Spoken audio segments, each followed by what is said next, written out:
Democracy!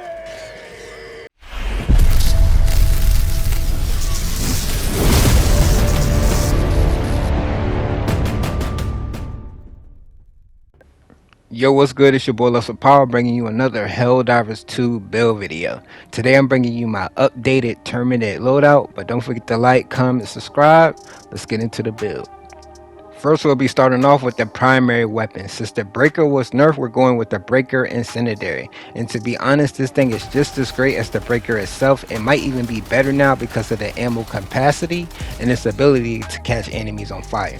On Helldive difficulty, this weapon can shred through smaller mobs. It also has great range. Since the patch dropped, the hunter Terminids are more aggressive, so you need to be able to take them out as quickly as possible or they'll swarm you like dinner on a plate.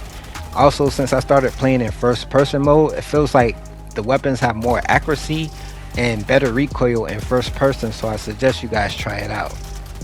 For our secondary weapon, we're using a P19 Redeemer. This weapon is a great backup weapon and can easily take out smaller mobs. Also, when you're about to reload your primary, sometimes it's just better to swap into the Redeemer to finish the job rather than reloading.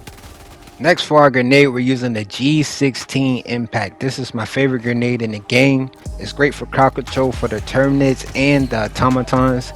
And whenever you're starting to get swarmed and you got a few grenades on hand, you can toss them out just to clear a path for you and your squad. And they're also capable of one-shotting the Bower Spewer, which are some of the most annoying Terminids to deal with.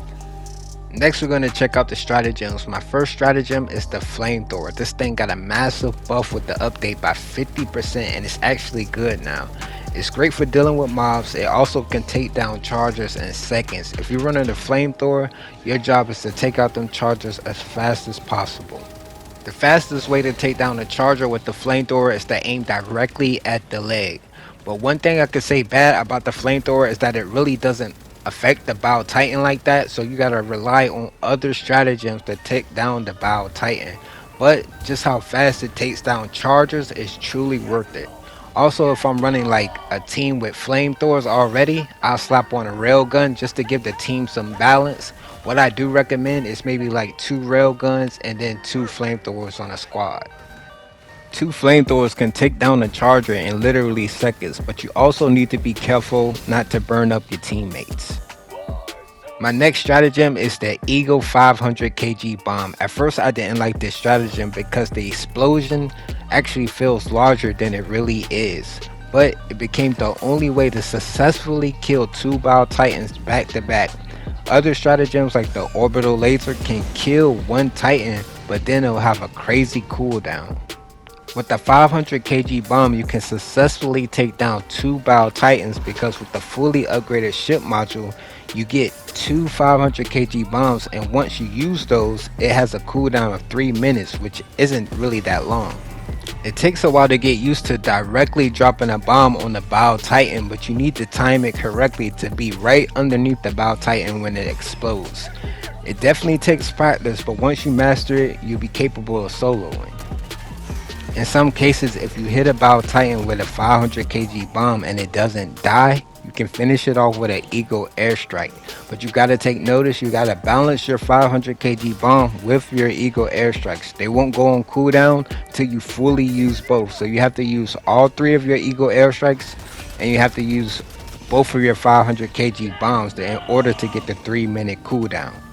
Next, we got the Eagle Airstrike. This has to be one of the best stratagems you can use in any situation. It's good against the Terminids, it's good against the Automatons. It has 3 uses. Once your ship is fully upgraded, it's great for taking out mobs. It has great crowd control as well, just based off how many times you can use it back to back. Also, it's great for clearing bug nests and bug eggs as well.